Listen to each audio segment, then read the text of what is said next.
안녕하세요, 여러분. 오늘 밤 우리는 가족이라는 이름 아래 서로를 찌르고도 모르는 말들에 대해 이야기하려고 합니다.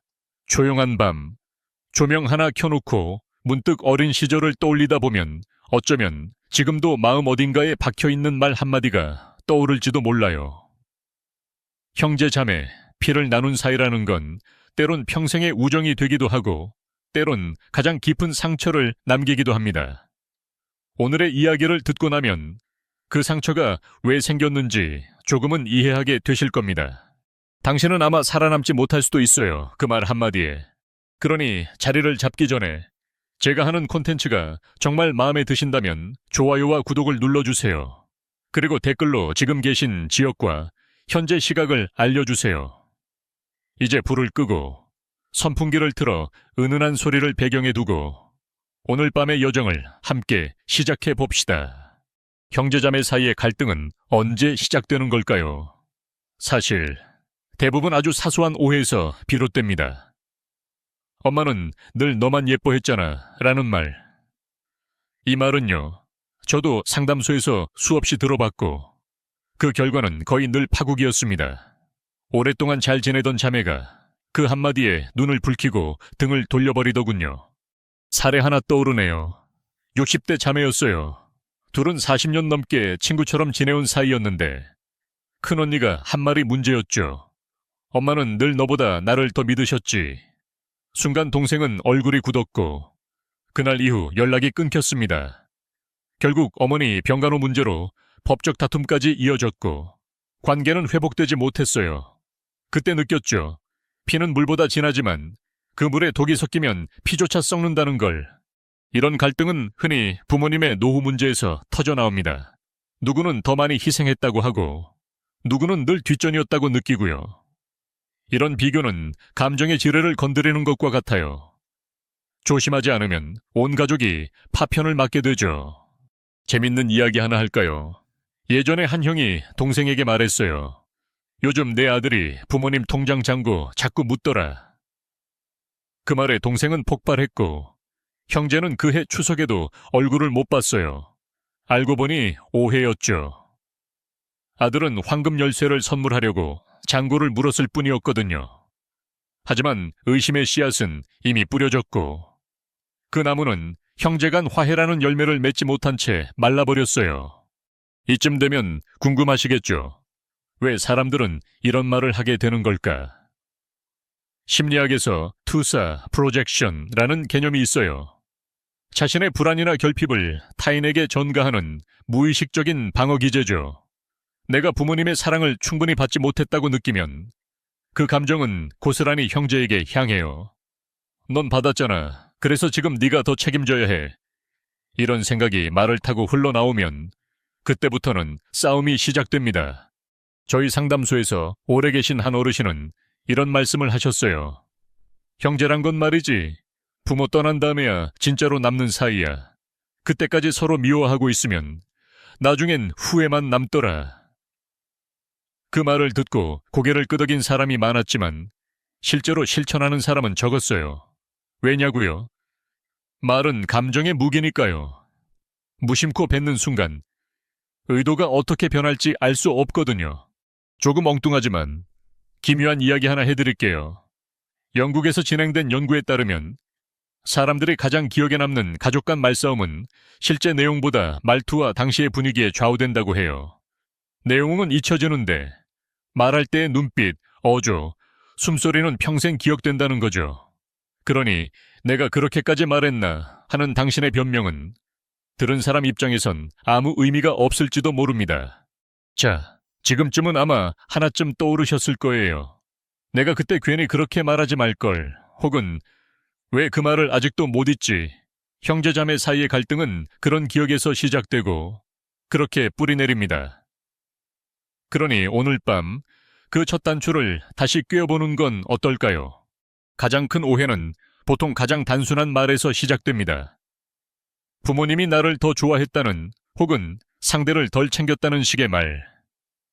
그건 마치 오래된 벽에 생긴 아주 작은 균열 같은 거예요. 시간이 지나며 그 균열은 비가 들이치고 바람이 스며들고 결국에는 벽 전체를 무너뜨립니다. 말은 그렇습니다. 작은 소리로 시작돼도 결국에는 무거운 돌이 되어 사람의 마음을 찍어 누릅니다. 실제 사례 하나 더 얘기해 볼게요. 한 가족에서 형이 동생에게 무심코 한 말이 있었죠. 부모님께서 널 걱정 더 하시던데.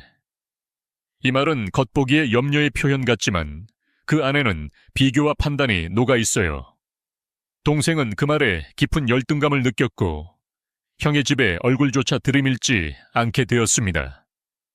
상담 중 동생은 이렇게 말했어요. 내가 그렇게 부족한 자식인가 싶더라고요. 그 말 한마디가 내 존재 자체를 부정당한 느낌이었어요. 그러니까 우리가 해야 할 질문은 내가 무슨 말을 했는가 보다 그 말을 왜 했는가. 예요. 말은 감정의 표현이지 정보 전달이 아닙니다. 엄마가 늘 언니만 예뻐했지라는 말은 사실 그 자체가 중요한 게 아니라 그 안에 담긴 수십 년의 감정이 중요한 겁니다. 이쯤에서 정서적 유산, Emotional Legacy이라는 개념을 말해 볼게요. 심리학자들이 사용하는 이 용어는 부모에게서 받은 감정의 잔재가 자녀 세대에까지 영향을 미친다는 걸 뜻해요. 그 잔재는 형제자매 간의 관계에도 그대로 작용하죠.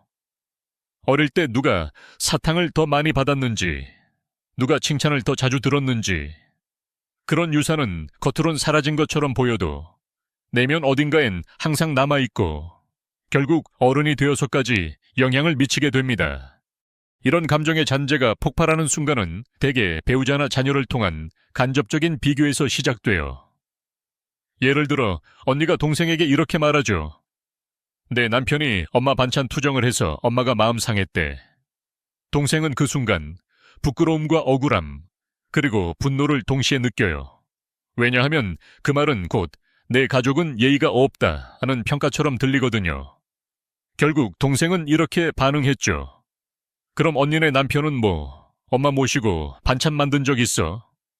그날 이후 두 자매는 명절에도 따로 모였고 어머니의 제사에도 따로 향을 피웠습니다. 형제자매 사이에서 배우자를 끌어오는 일은 치명적입니다. 왜냐하면 가족의 울타리 안에 외부인을 끌어들여 내부 싸움을 유도하는 격이기 때문이죠. 그건 마치 뚝뚝 떨어지는 빗물에 젖은 마루 위에 무심코 전기 코드를 깔아두는 것과 같아요. 감전은 피할 수 없죠. 그래서 저는 항상 말합니다. 배우자의 말, 자녀의 말은 절대로 형제자매 간에 그대로 전달하지 말라고요. 그 순간부터 형제는 형제가 아니라 감시자, 판단자, 고발자가 되어버립니다. 참, 이런 말도 들어보셨을 거예요. 걔 아들은 요즘 왜 그렇게 돈 얘기를 자주 해? 이 말은 의심의 형태로 전달되지만 그 뿌리는 불신입니다. 저희 상담소의 또 다른 사례에서 형이 동생에게 이런 의심을 전한 적이 있어요. 요즘 내 아들이 자꾸 아버지 통장 얘기 꺼내더라. 혹시 무슨 생각 있는 거 아냐? 동생은 이 말에 격분했어요. 왜냐하면 아들은 단순히 할아버지 생신 선물로 금 열쇠를 드리기 위해 잔고를 물었던 것뿐이었거든요. 그 의심의 한마디가 결국 부모님의 임종 앞에서도 형제를 화해시키지 못했어요. 그 마지막 장면은 참 가슴 아팠습니다. 아버지는 병상에서 형제끼리 그러지 마라 하는 마지막 말을 남기셨지만 두 사람 모두 그 말 앞에서 고개를 들지 못했죠. 어떤 말은 설명이 필요 없습니다. 듣는 순간 그 사람의 인생 전체를 부정하는 것처럼 들리기도 하니까요. 그래서 저는 상담할 때 이런 표현을 자주 씁니다. 입 밖으로 나오는 순간 말은 당신의 것이 아니게 됩니다. 그 말은 듣는 사람의 기억 속에서 새로운 의미로 자라나고 때론 상처로, 때론 증오로 혹은 영원한 오해로 자리 잡습니다. 흥미로운 사실 하나 알려드릴게요. 일본에서는 가족 간 민감한 얘기를 저녁 식사 이후엔 하지 말라는 전통이 있다고 해요. 밤에는 감정이 더 예민해지고 판단은 흐려지고 말은 날카로워진다는 것이죠. 그 말이 참 공감됐어요. 사실 우리도 그러지 않나요? 저녁 그 고요한 시간에 나누는 대화일수록 깊게 꽂히는 법입니다. 그러니 오늘 밤 혹시 누구에게 전화하고 싶으신가요? 형에게, 누나에게, 혹은 오랜 시간 연락 없던 동생에게 말이죠. 그렇다면 그 시작을 이렇게 해보세요. 그때 네가 했던 말 사실 아직도 기억나. 그땐 좀 서운했었어. 그 말이 오히려 대화를 다시 시작하는 열쇠가 될 수도 있어요. 왜냐하면 인간관계에서 가장 강력한 회복제는 진심 어린 해석이 아니라 용기 있는 표현이거든요. 가족이라는 말의 무게는 어릴 때보다 어른이 되고 나서 더 크게 느껴집니다. 그 무게를 온전히 느끼게 되는 순간은 부모님의 건강이 급격히 나빠지거나 자녀 교육에 대한 가치관이 엇갈릴 때 찾아오죠. 형제자매 사이에서도 이런 이슈는 아주 미묘하게 갈등을 증폭시킵니다. 특히 그 갈등이 누가 더 잘하고 있느냐는 판단으로 연결될 때 상처는 깊어집니다. 제가 만난 어떤 자매는 같은 아파트 단지에 살면서 아이들을 함께 키웠어요. 부모님도 그 근처에 계셔서 손주들을 번갈아 돌봐주셨죠. 겉보기에 완벽한 공동육아였지만 내부는 달랐습니다. 동생은 아이를 구해 보내기 위해 밤 11시까지 학원을 보냈고 할머니가 아이를 데리러 나가는 일이 반복됐죠. 언니는 결국 이렇게 말했어요. 엄마가 무릎 아프신데 내 욕심 때문에 더 병나시는 거 아냐. 그 말은 돌처럼 날아가 동생의 가슴에 박혔습니다. 내 자식 교육에 왜 언니가 참견이야. 넌 애들 다 외국 보내놓고 엄마한테 전화도 안 하잖아. 그리고 사건은 일파만파 퍼졌죠. 부모님 귀에까지 들어갔고 결국 할머니는 충격으로 쓰러지셨습니다. 사랑으로 시작된 손주 돌봄이 이렇게 불신과 후회로 마무리된 겁니다. 이건 단순한 교육 철학의 차이가 아닙니다. 이건 내가 옳고 네가 틀렸다는 감정의 충돌이었어요. 그 말의 뿌리는 너는 부모님을 생각하지 않는다는 암묵적인 비난이었고 상대방은 그 비난을 감정적으로 방어할 수밖에 없었던 거죠. 이때 사용할 수 있는 가장 좋은 질문은 이것입니다. 엄마, 혹시 요즘 너무 힘드세요? 이 한마디가 형제의 비판보다 100배는 효과적입니다. 제가 존경하는 노부부 상담 사례가 있어요. 남편은 늘 자식 교육에 간섭하는 아내를 말리곤 했습니다. 아이들 교육은 자식 몫이야. 우리는 도와주는 거지 책임지는 거 아냐. 아내는 처음엔 섭섭해했지만 결국은 남편의 말에 고개를 끄덕였습니다. 그래도 네 말이 맞네. 내가 너무 끼어들었나 봐. 이 부부의 지혜가 우리에게 주는 교훈은 분명합니다. 가족 문제는 곧잘 도움의 이름으로 간섭이 되곤 한다는 것. 형제 사이도 마찬가지입니다. 특히 자녀 교육은 각자의 가치관이 깊이 얽힌 문제이기 때문에 함부로 간섭하거나 판단하면 안 되는 거죠. 그런데도 자꾸 간섭하게 되는 이유, 그건 아마 가족은 다 이해할 거야 라는 착각 때문일 겁니다. 우리는 가족이니까 좀 더 솔직해도 된다고 믿죠. 하지만 진실은 그 반대입니다. 가족일수록 더 조심해야 합니다. 왜냐하면 가족에게 상처받으면 도망칠 곳이 없기 때문이죠. 이와 관련된 흥미로운 심리학 용어가 있어요. 내재화, internalization라는 개념인데요. 가까운 사람의 비난이나 평가를 내면화해서 자기 비판으로 바꾸는 성향을 의미해요. 특히 형제자매처럼 가까운 관계에서 이 현상이 강하게 작용한다고 해요. 그러니까 형제의 말 한마디가 그런 줄 알았어가 아니라 역시 난 부족한가 봐로 바뀌는 거예요. 이게 반복되면 관계는 완전히 망가지죠. 자신을 방어하기 위해 거리를 두고 연락을 끊고 결국엔 남보다 못한 사이가 되어버립니다. 그래서 저는 형제자매 사이에서 자녀 이야기를 꺼낼 때 반드시 다음 3가지를 피하라고 말합니다. 첫째, 비교하지 마세요. 우리 애는 이랬는데 너희 애는 왜 그러니? 둘째, 부모님을 끌어들이지 마세요. 엄마가 너희 애 때문에 힘들어 하시더라. 셋째, 조언을 가장한 비난을 삼가세요. 내가 다 너 생각해서 그러는 거야. 대신 이렇게 말해보세요. 혹시 엄마가 요즘 피곤해 하시던데 우리 뭔가 도와드릴 수 있는 방법 없을까? 이 말은 공격이 아니라 협력의 시작입니다. 제가 예전에 들은 기묘한 일화 하나로 마무리해 볼게요. 어느 가정에서 형제가 서로 너무 다투어서 대화를 끊은 지 5년이 넘었대요.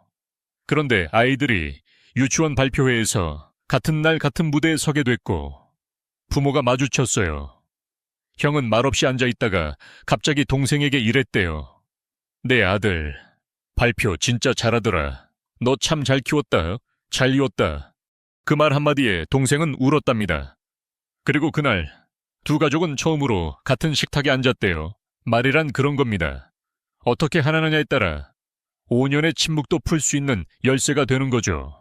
그러니 오늘 밤 마음속에 맴도는 말이 있다면 그것이 비난이 아닌 응원이 되길 바랍니다. 너 참 잘 살고 있더라. 그 한마디가 어쩌면 우리가 다시 형제이자 친구로 돌아가는 첫걸음이 될지도 모릅니다. 가족 사이에서 가장 피하고 싶은 주제는 뭘까요? 놀랍게도 많은 사람들이 돈이라고 답합니다. 그런데 문제는 우리가 가장 피하고 싶은 그 주제를 결국 가장 결정적인 순간에 꺼낸다는 데 있어요. 특히 용돈, 경제력, 상속 같은 키워드는 형제자매 사이를 갈라놓는 데 있어 거의 만병통치약처럼 작용하죠. 그저 한마디로 모든 게 뒤집힐 수 있습니다. 제가 예전에 만난 세 형제 이야기를 해볼게요. 큰형은 대기업 임원, 둘째는 의사, 막내는 중소기업에 다니는 평범한 직장인이었습니다. 각자 형편에 맞게 부모님께 용돈을 드렸고 다들 이견 없이 잘 지냈어요. 큰형은 50만 원, 둘째는 30만 원, 막내는 20만 원. 부모님도 만족하셨고 세 사람 다 자신이 최선을 다하고 있다고 생각했죠. 그런데 문제는 막내가 실수로 꺼낸 한마디에서 시작됐습니다. 형, 솔직히 연봉이 우리보다 2배 넘는데 용돈은 겨우 2배야? 이 말은 큰형에게 단순한 질문이 아니었어요. 그건 넌 지금 덜 하고 있어라는 판단이자 비난이었죠. 큰형은 상처를 받았고 이후 용돈을 아예 끊어버렸습니다. 그 선택은 가족 전체에 파장을 일으켰고 부모님은 자식들 간 비교로 인해 마음고생을 하게 됐죠. 결국은 모든 형제가 상처만 남기고 각자의 삶으로 흩어졌습니다. 이 사례는 경제적인 비교가 가족 사이에 어떤 균열을 만들어내는지를 적나라하게 보여줍니다. 가족이니까 이해하겠지. 가족이라서 당연히 더 해야지. 이런 기대는 착각이에요. 가족이기 때문에 더 조심해야 하고 더 배려해야 하며 더 많은 이해를 갖춰야 해요. 왜냐하면 가족은 선택이 아닌 운명이기 때문입니다. 내가 고를 수 없었던 사람과 평생 함께 살아야 하니까요. 심리학에서는 이런 상황을 비교의 내재화, internalized comparison라고 해요. 형제자매 간의 수입, 지위, 명예가 비교되면서 상대보다 부족하다는 인식이 자존감에 직접적으로 영향을 미치는 걸 말하죠. 한쪽이 비교당하는 순간 관계는 수평이 아닌 수직으로 변하고 더 이상 형제는 형제가 아닌 경쟁자가 되어버려요. 돈 문제에서 가장 큰 오해는 많이 버는 사람은 더 많이 해야 한다는 인식이에요. 그럴듯해 보이죠. 하지만 그 뒤에는 보이지 않는 현실이 숨어 있어요. 대기업 임원은 60시간 넘게 일하며 정신적 스트레스를 견디고 있고 의사는 의료소송과 책임감을 매일 마주하고 있어요. 겉으로 보이는 숫자만 보고 넌 여유 있잖아라고 단정하는 건 너무 위험한 판단이에요. 또 하나의 흔한 실수는 상속 문제에 관한 발언입니다. 내가 20년간 부모님 모셨으니 이 집은 내 거야. 나는 외국에서 매달 돈 보냈잖아. 내 몫은 당연히 있어야지. 이 말들은 모두 내가 더 많이 기여했다는 감정에서 비롯됩니다. 하지만 가족이란 건 기여의 크기로 평가할 수 있는 게 아닙니다. 어떤 희생은 눈에 보이고 어떤 지원은 통장 기록에 남지만 어떤 사랑은 단 한 번의 전화 이후에도 녹아있죠. 그러니 우리가 기억해야 할 건 비교보다 역할입니다. 상속을 둘러싼 갈등이 얼마나 깊어질 수 있는지를 보여주는 사례도 있어요. 두 자매가 있었습니다. 언니는 부모님과 20년을 살았고 동생은 외국에서 경제적으로 지원했어요. 어머니가 돌아가시기 전 집 한 채와 약간의 예금이 남았는데 언니가 말했죠. 나는 엄마랑 살면서 다 모셨잖아. 이 집은 내 거야. 동생은 화가 났어요. 그럼 내가 보낸 생활비는 뭐였어? 매달 송금한 돈은 허공으로 날린 거야. 결국 두 사람은 법정으로 향했고 부모님의 영정사진 앞에서 고개를 돌린 채 원망만 남겼습니다. 이 사건은 단순한 상속 분쟁이 아니라 감정의 결산이었어요. 누가 더 오래 곁에 있었고 누가 더 많은 책임을 졌으며 누가 더 희생했는지를 계산하려는 시도였던 거죠. 하지만 가족은 셈으로 남을 수 없습니다. 제가 존경하는 상담사 선생님이 이런 말씀을 하셨어요. 가족이란 건 역할을 나눌 뿐이지 공로를 따지는 자리가 아니야. 그 말은 참 따뜻하게 들렸습니다. 누구는 곁에서, 누구는 멀리서, 누구는 손으로, 누구는 지갑으로, 누구는 침묵으로, 누구는 매일 전화로, 우리는 각자의 방식으로 부모님을 사랑해왔습니다. 마지막으로 돈과 관련된 말이 나올 때 사용할 수 있는 실용적인 표현 하나 알려드릴게요. 우리 셋이 한번 같이 얘기해보자. 각자 부담 가능한 방식으로 역할 나누는 건 어때? 이 말은 비난이 아니라 제안입니다. 비교가 아니라 이해를 전제로 한 말이죠. 가족은 평등해야 합니다. 평등은 똑같은 액수가 아니라 똑같은 존중에서 시작됩니다. 그 존중이 지켜질 때 우리는 진짜 가족이 될 수 있어요. 인생에는 되돌릴 수 없는 틀릴 수 없는 순간들이 있습니다. 그 중에서도 가장 후회가 오래 남는 순간은 부모님의 마지막을 함께하지 못했을 때입니다. 그리고 그보다 더 아픈 건 그 부재를 형제자매가 비난할 때입니다. 엄마 돌아가실 때 넌 어디 있었니? 이 말은 그 자체로 치명적입니다.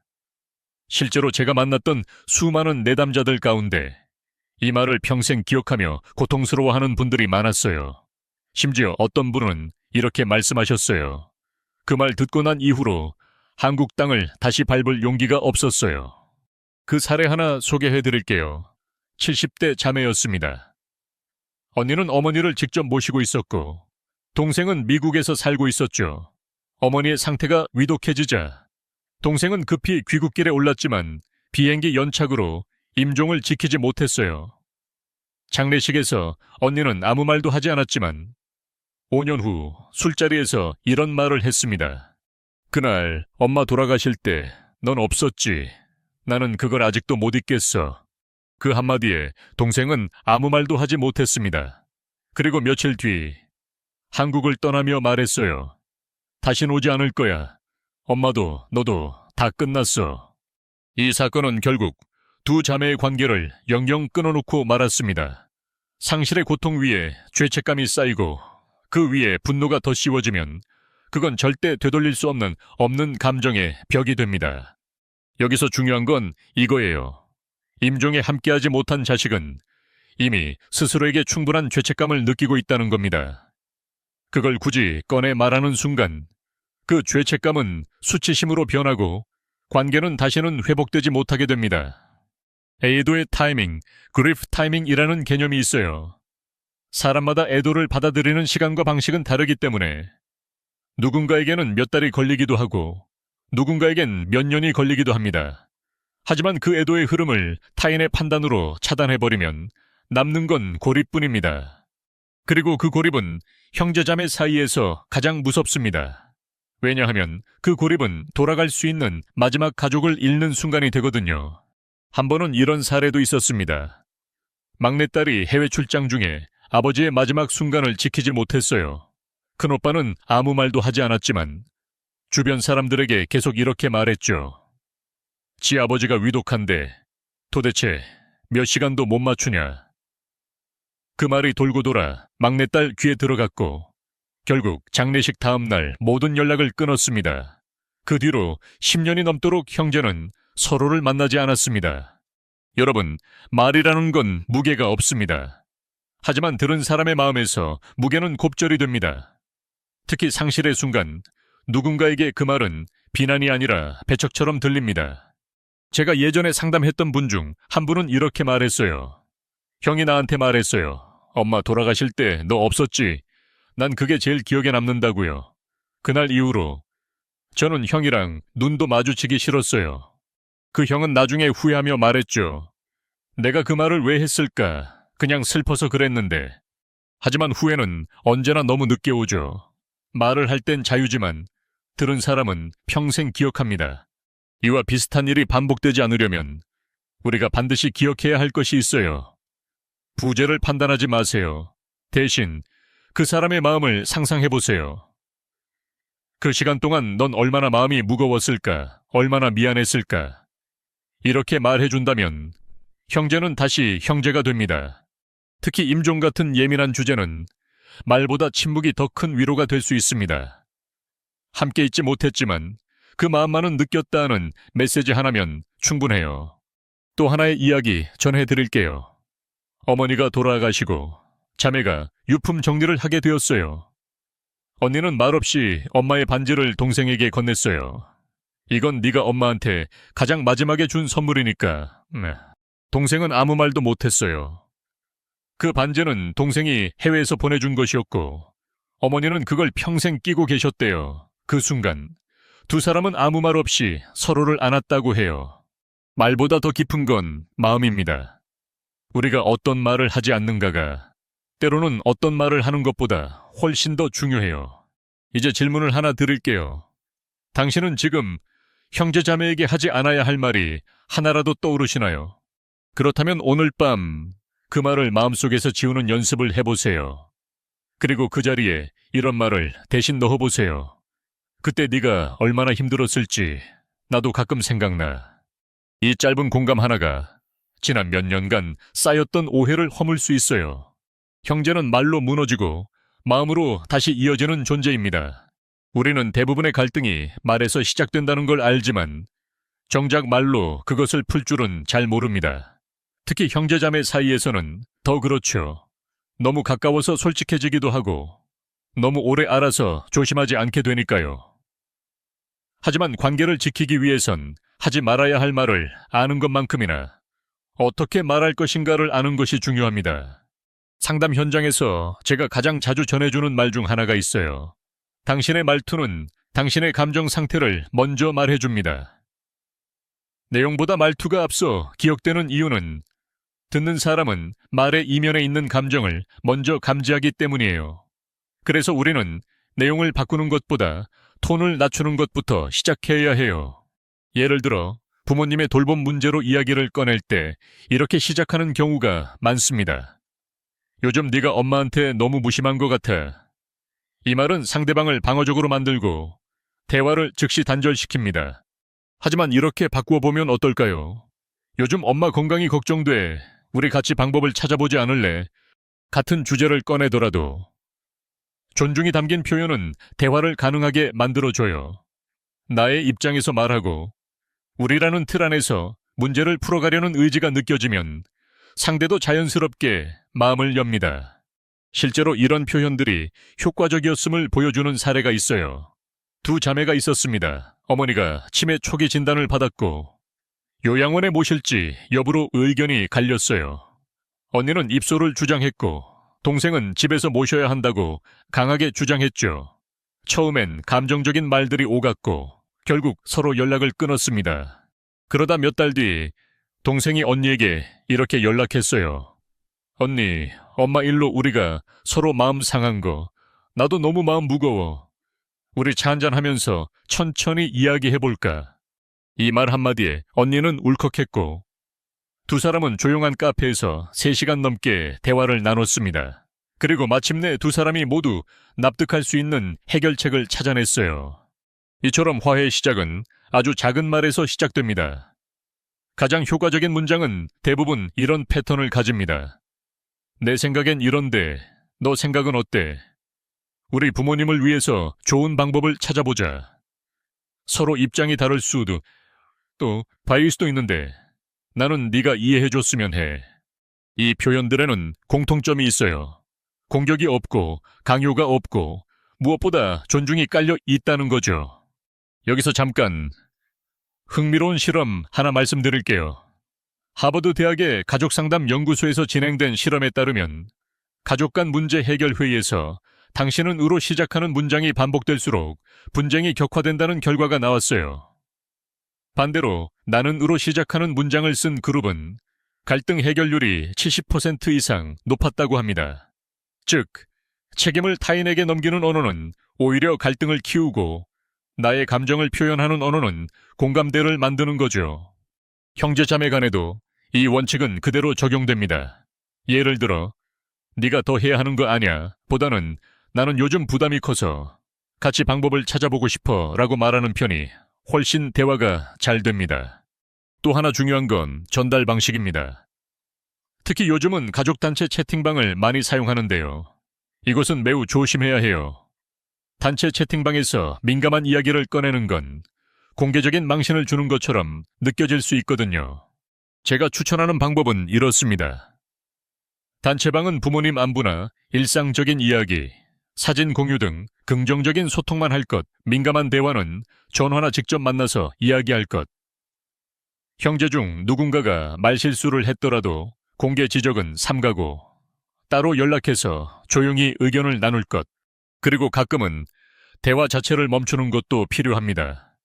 상대가 너무 감정적으로 격해져 있을 땐 아무리 좋은 말도 상처가 되기 쉬워요. 그럴 땐 이렇게 말해보세요. 우리 지금은 조금 감정이 올라온 것 같으니까 나중에 다시 이야기해도 괜찮을까? 이건 회피가 아니라 관계를 지키는 지혜입니다. 끝으로 하나 더, 형제자매와의 관계를 더 부드럽게 만드는 특별한 팁이 있어요. 정기적인 형제자매 모임을 갖는 겁니다.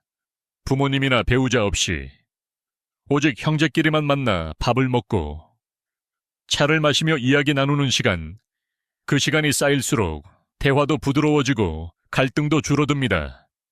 한 자매는 이런 모임을 매달 첫째 주 토요일마다 가졌어요. 처음엔 서먹했지만 나중엔 그 시간이 기다려졌다고 합니다. 매달 우리끼리 수다 떠는 게 엄마한테 효도하는 것보다 더 좋을 때가 있었어요. 말의 온도는 곧 관계의 온도입니다. 조금만 더 따뜻하게,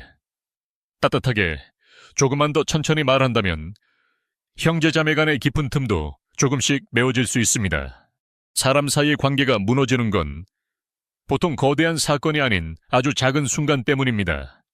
형제자매 사이도 마찬가지예요. 말 한마디, 표정 하나, 혹은 메시지 하나가 우리가 오랫동안 쌓아온 신뢰를 허물어뜨립니다. 그래서 우리는 그만큼 회복도 작고 조용한 행동으로부터 시작해야 합니다.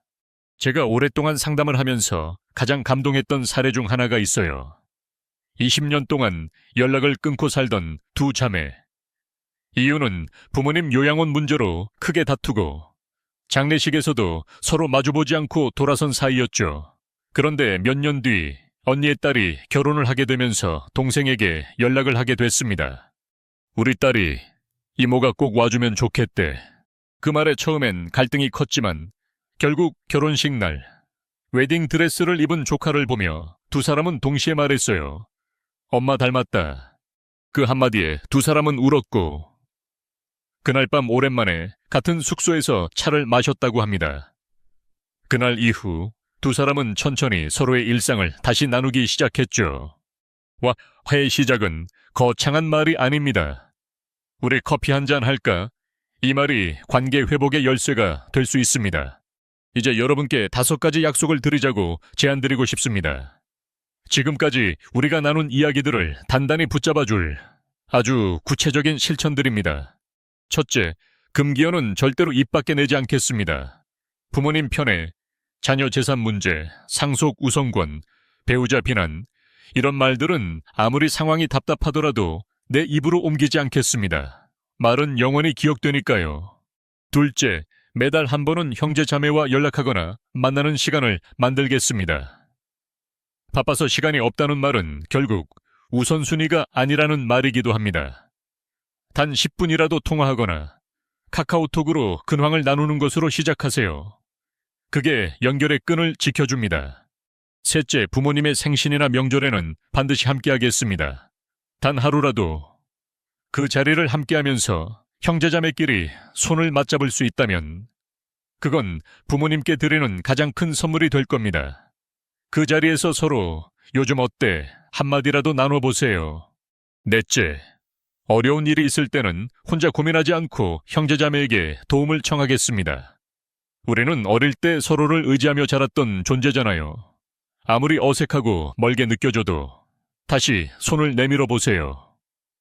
나 요즘 좀 힘들어 라는 말이 관계의 방향을 다시 정비하게 해줍니다.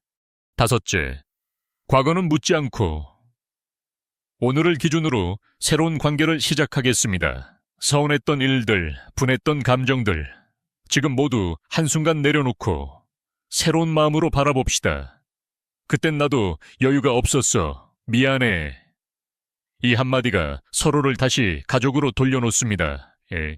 여러분, 어쩌면 지금 이 순간 당신의 형제나 자매도 같은 마음일지 모릅니다. 용기를 내어 먼저 연락해보세요. 그동안 꾹 참고 삼켜왔던 말들 중 단 하나만 꺼내보세요. 오랜만이야, 우리 커피 한잔 할까? 혹시 그 사람이 바쁘다고 해도 괜찮아요. 당신이 손을 내밀었다는 사실 하나만으로도 관계는 조금씩 움직이기 시작할 거예요. 어쩌면 그날의 대화가 몇 년 후 당신의 가장 따뜻한 기억으로 남을지도 모릅니다. 저는 늘 이렇게 말합니다. 가족이라는 건 상처도 주지만 가장 먼저 돌아갈 수 있는 집이기도 하다. 우리는 같은 부모님 밑에서 자랐고 같은 밥을 먹고 같은 추억을 공유했던 사람들입니다. 그 시간을 잊지 말아주세요. 다음 명절이 다가올 때쯤 서로에게 이런 말을 나눌 수 있기를 바랍니다. 이번엔 내가 엄마 생신상 차릴게. 너 그때 도와줘서 고마웠어. 우리 이렇게 늙어가는 거 나쁘지 않네.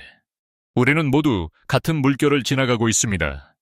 다른 속도, 다른 방향일 뿐 서로를 조금만 더 이해하고 조금만 더 기다려준다면 그 물결은 결국 같은 바다로 흘러갑니다. 이제 조명이 흐려지고 밤 공기가 서서히 식어갈 시간입니다. 우리가 함께한 이 여정의 마지막을 마주하며 천천히 오늘의 이야기를 정리해 보겠습니다. 형제자매 사이에 있어서는 절대로 입 밖에 내서는 안 되는 말들이 있었습니다. 그 말들은 생각보다 흔하고 생각보다 가볍게 던져지지만 결과는 결코 가볍지 않아요. 부모님이 너를 더 좋아했잖아. 내 자식이 우리 부모님 재산 노리는 것 같아. 내 남편이 엄마한테 상처 줬어. 넌 돈 많이 버니까 더 해야지. 엄마 돌아가실 때 넌 없었잖아. 이 말들은 단순한 의견이 아니라 상대의 인생을 뒤흔드는 도장 찍힌 상처가 됩니다. 우리는 그 상처를 줄 권리도 없고 그 후폭풍을 견딜 능력도 없어요.